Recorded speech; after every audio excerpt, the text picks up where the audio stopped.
Yeah.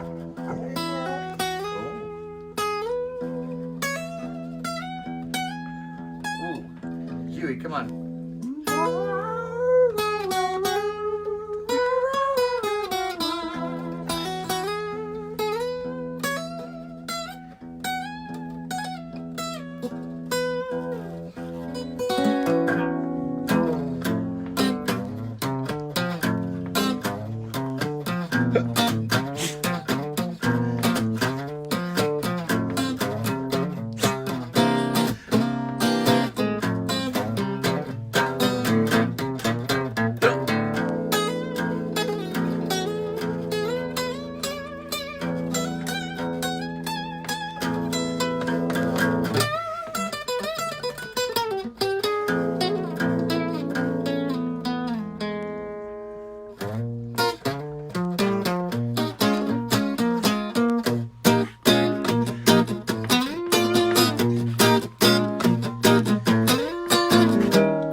Yeah.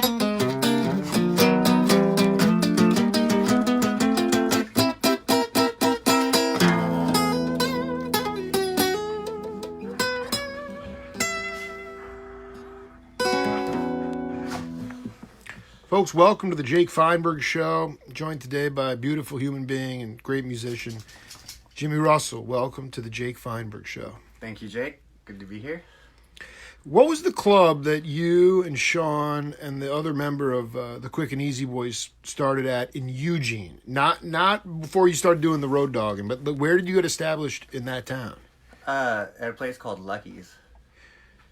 You want to talk a little bit about that? I mean, did you have to create the vibe there, or was the vibe already sort of there? Well, it was 25-cent Paps on Wednesdays, and we got the residency there because our good friend booked the club, and he was a longtime bandmate of mine who owed me some money, so I feel like that was a favor. Well, he felt a little guilty about it, but also the vibe was right, and we would dress in full cowboy regalia and then play funk music. You were playing cowboy funk. Yeah. Original funk, or I mean, honky like funk. Honky funk, man. Or damn. Yeah. I mean, you've always. I know you were marinating in Hendrix for a long time, but I mean, when did you? Like the fact that the bebop teacher didn't really understand you for 3 years. That didn't bother you though. I mean, I would love it. Mike Denny. I would bend notes, and he'd. Can you go through a bebop and show us what would piss him off? Yeah. Oh yeah. Totally. Because that'd be great. I would like Latarsky to see this and anybody else out there. And it's like also but just set the table. He was getting pissed off. You weren't playing purist bop. Yeah, but Django Reinhardt would bend notes and. That's all right. So, here's real straight,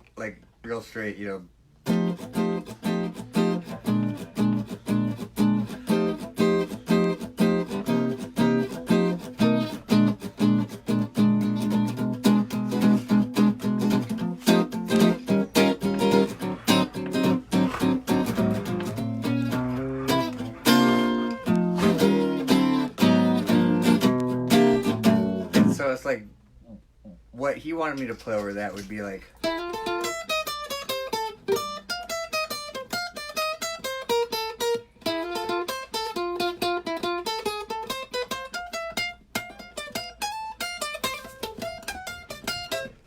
So like that's like Yeah, but kind that's- of square. but that's half speed. You know, that's half speed. You're like.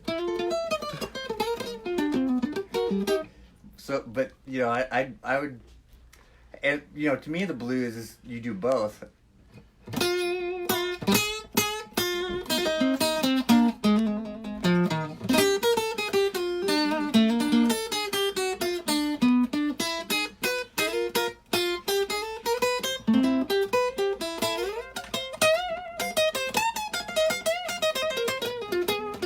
So doing bended notes. It was pissing him off. No, he'd stop it, and the lesson he'd say, "Oh, that's the whitest trash blues I've ever heard in my life." And okay, Mike, yeah, but I won't do it again. And the next chorus would be.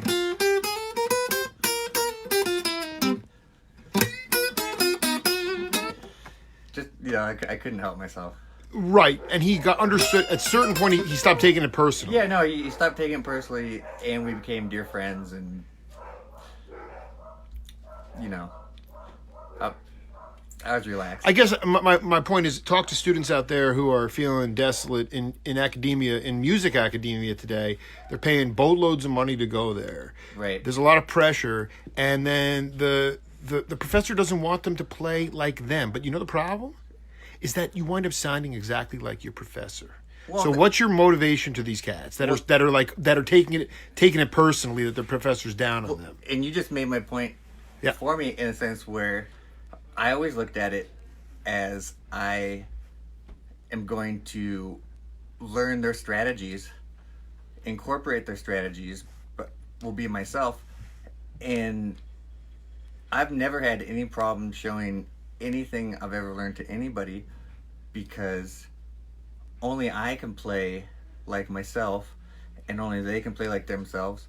And so music is an oral tradition of healing, and we need to pass on every little bit to each other because everybody will do it differently, and that's the beauty of humanity and existence. How did you get hip to the oral tradition of honky funk? Lewis. Hey. My dear friend Louis Petrosi. Yeah, Lewis, welcome to the program. Come on in, brother. Louis, this is Jake. This is Louis. Oh, Hey, Lewis. you guys are two peas and a pea. How are you, brother? I tell you what. How's it going, man? We're gonna get back to the interview here, but yeah, no, Lewis- we'll hang. We'll Louis hang. witnessed the early days of the Quick and Easy Oh Boys. yeah. Oh yeah. So, I'm sorry. What was the question again? No, I just talk to the younger cats about not giving a shit Well, and being themselves. there's only two ways to interpret what you can learn from these teachers. Yep. One way is to posture, which is very structure orientated and strategy orientated, where you are playing the exact thing perfectly as is expected in order to make money. Monetize And through formula. yeah, and then the other way is to receive. You learn these strategies, and then you don't necessarily force them. Yep. They will bubble up through the process of taking chances. Bubbling. And it's much more important to develop the ability to receive in terms of satisfaction. And it's like yin yang. You have to work at both aspects. The second aspect is structure and projection. So it's okay to have a shtick or a thing that you're doing, but if you're not incorporating the ability to receive your own voice and take chances, then you might as well be selling insurance. Right, Dick. No, I wanted you to talk about the idea of when you know the conduit is coming from the heavens, and you can either melt in paranoia or you can engage it. Like when you were like that? When was the maiden voyage for that? Can you give an example on the bandstand when you were like, I'm I'm going to drown in paranoia, and you're like, know what? You know what? I'm going to be Jimmy Russell. Well, I took jazz bass lessons initially, and Upright. well, yeah, a little upright.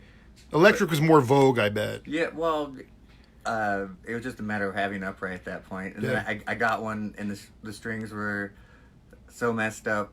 You had to bang it back into tune. No, it just hurt my hands too much, and then I was gone. You're at that bleeding, point. calluses everywhere. But in jazz band in middle school is probably when I learned how to take chances and. But when you started gigging and knowing that you were a conduit for that, that's when I'm trying to ask you is when you realized you were not fully responsible for what you were playing. That you were merely a conduit for the music. Jesus. Okay, all right. Well, Yeah. all full disclosure. I was a freshman in college because I learned how to take chances like in middle school on jazz bass and just jam along Jimi Hendrix. But then in college, I took a little bit of MDMA and LSD, and I had this experience where I just was playing by myself for like the duration of the trip, and Which lasted a day, or how long did well, about 7 hours in, Yeah. I found the entire dorm had like come and hung out. That's so beautiful. That's so beautiful. And like that's what I was trying to convey was.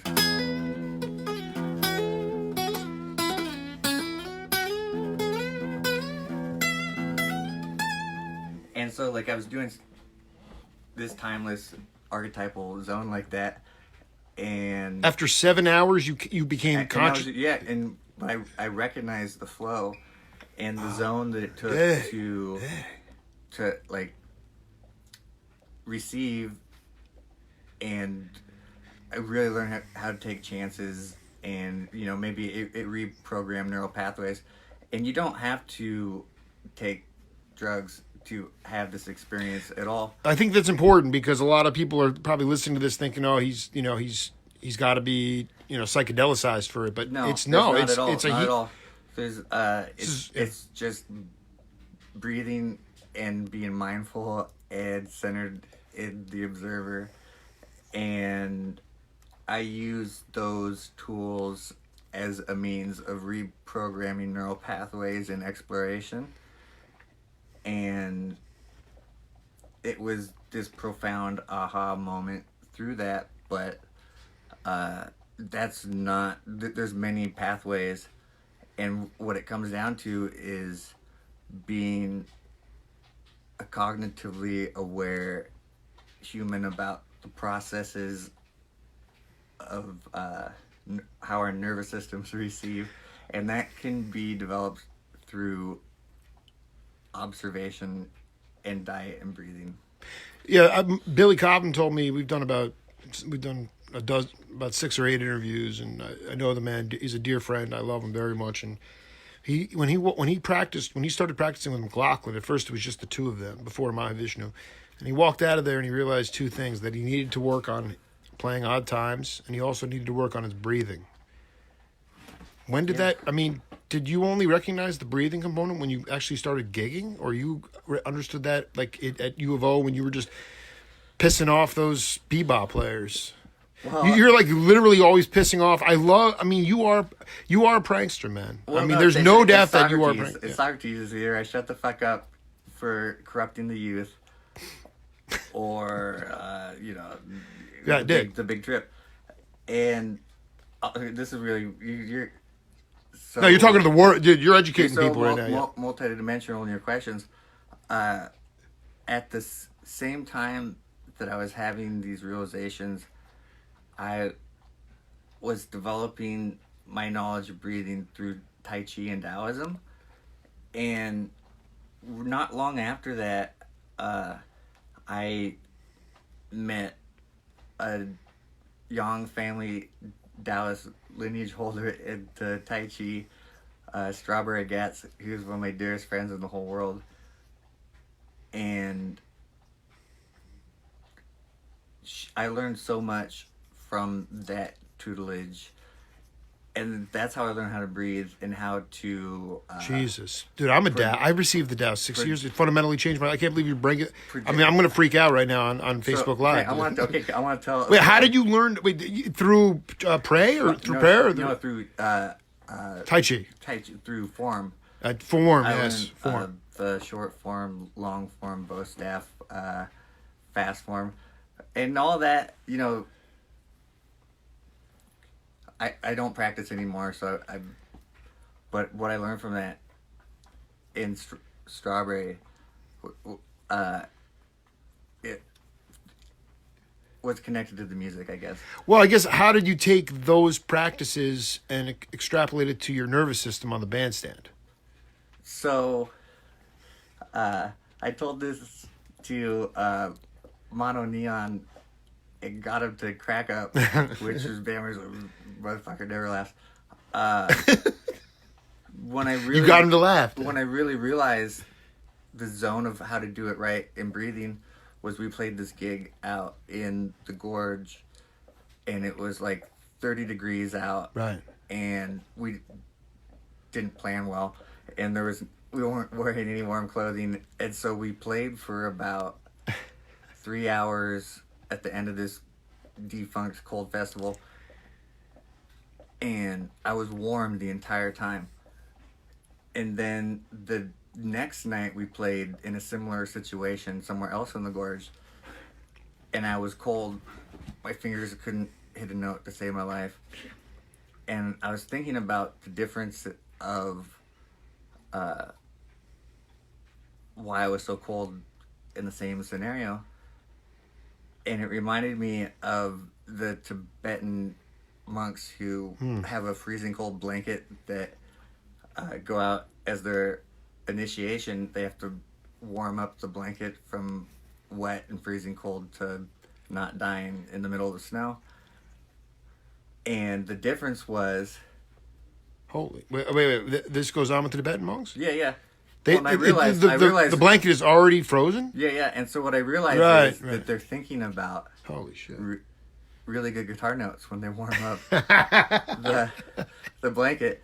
And that's what I was doing one night. I was able to receive in a meditative zone of guitar notes. Another night I couldn't because I was just uptight and posturing. And You want to play something for Lao Mu right now?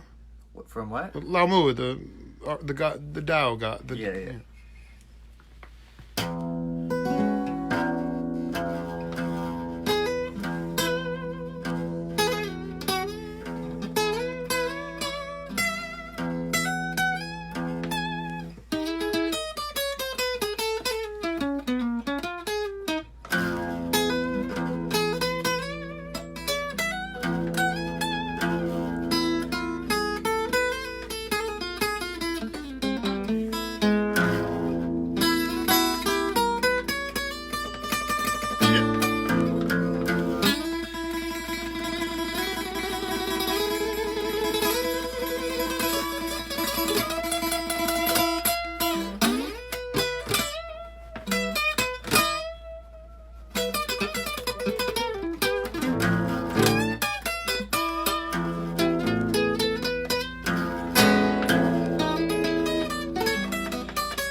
Yep. Slip it and a slide, keep it and a hide. Be told a long time ago. Slip it and a slide, keep it and a hide. Be told a long time ago. I've been told, baby, you've been bold. I got to be your fool no more.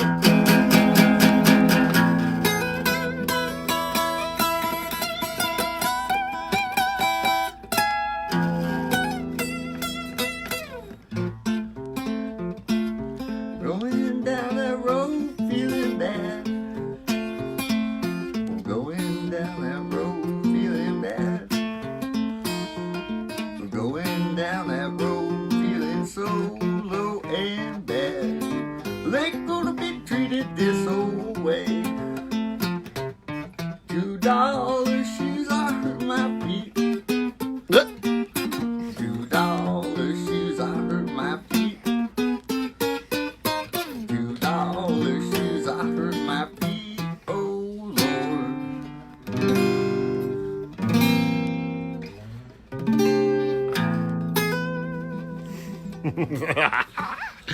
Lord. Shit. I mean, Yeah. where do you want to still grow? I mean, the Tao is all about breaking your habitual nature and finding your true nature. Yeah, and that's so, right. That's so exactly right. exactly. Well, I'm a Taoist, and now I know why we're connected completely. But, what is your true nature, and can you talk about what you're still trying to grow in as a person and a player?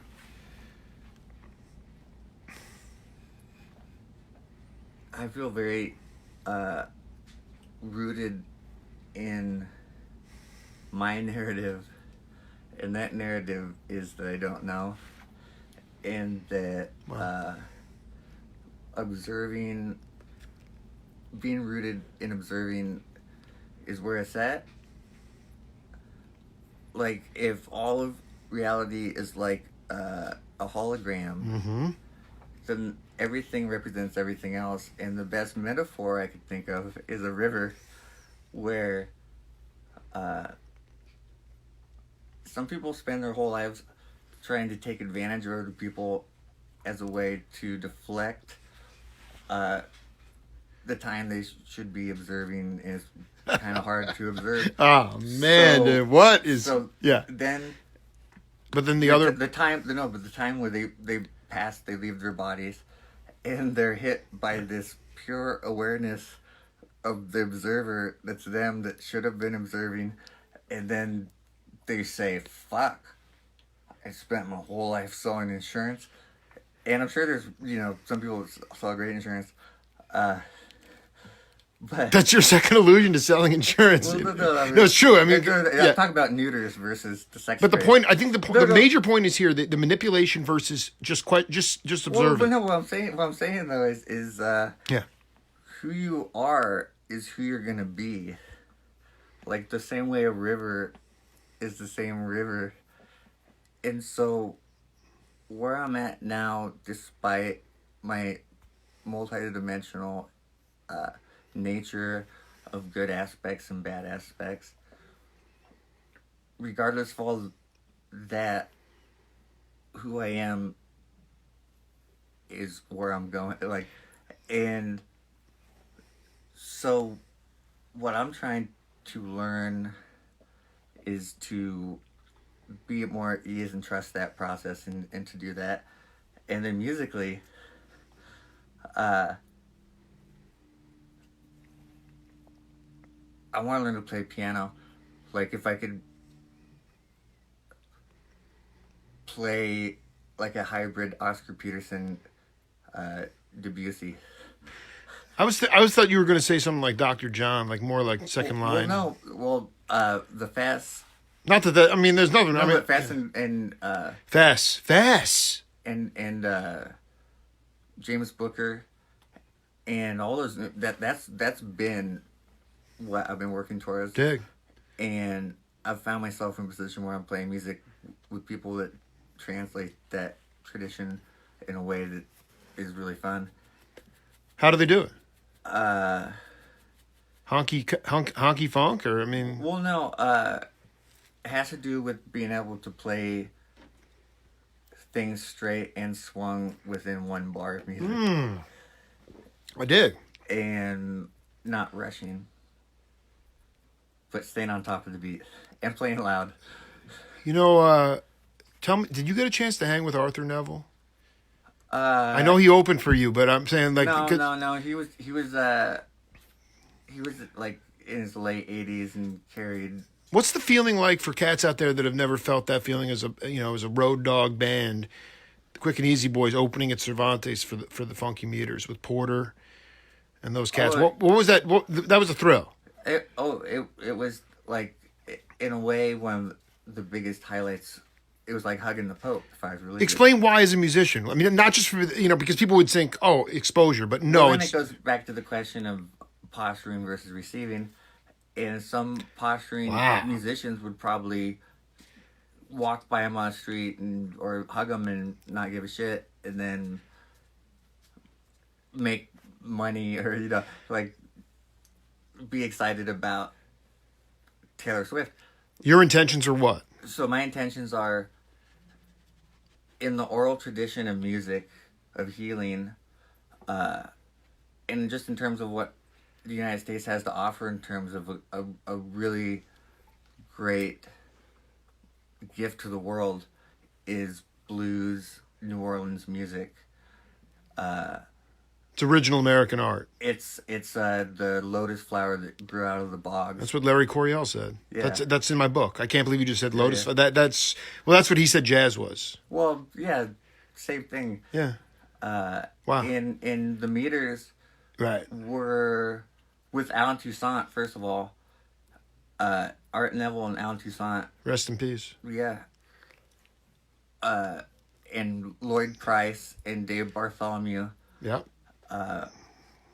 Earl Palmer was down there. Yeah. What's his name down south? Charles.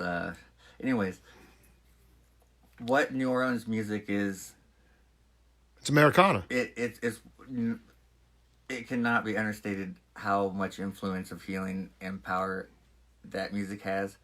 And so to get to perform with Art and George, and then Russell was on drums, and then the guitar player, I don't know, because there's too many guitar players. That's a fact.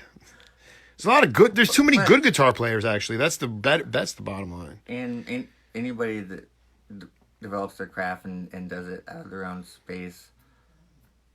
But it's funny because like Tootie Heath would talk to me about like the band or the guitar was basically a rhythm instrument. The sax back in the 50s and 60s was the lead instrument. That was the sexy instrument, and then the guitar took over. So now you just have a gluttonous amount of guitar. I feel like in New Orleans it's still that, which is all right. It's one of the last regional pockets of music. No doubt. No, but where the guitar is still not rhythm. expected to be a lead.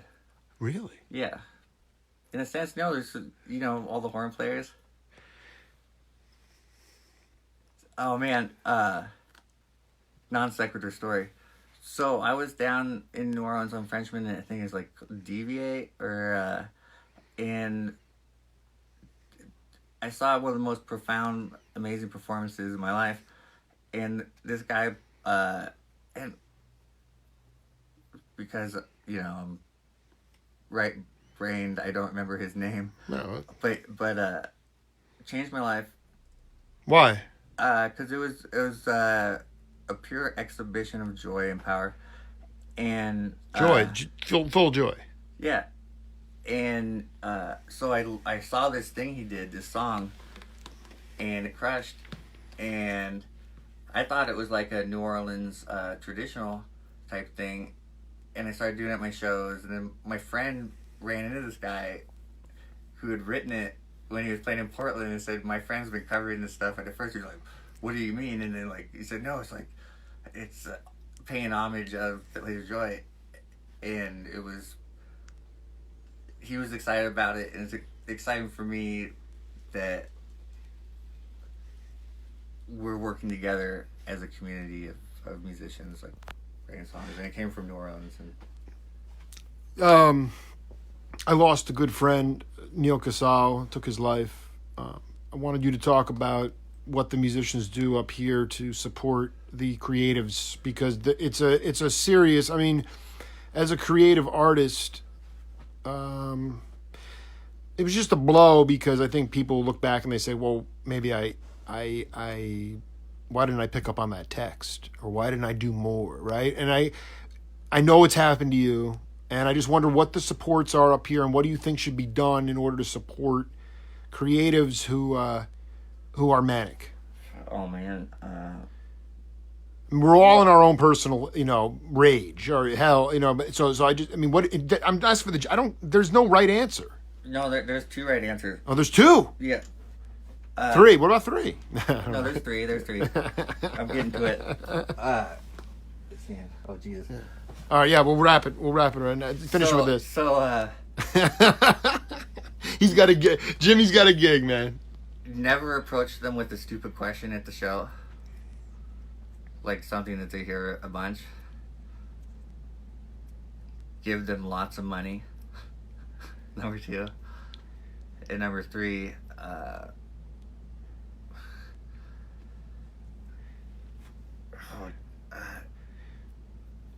move towards the galactic humanhood peace model of integrated support and technology that is yet to have been released. Jimmy Russell, I love you, man. Have a great gig tonight, bro. Thanks, man. It's the Jake Feinberg Show. We'll see you later.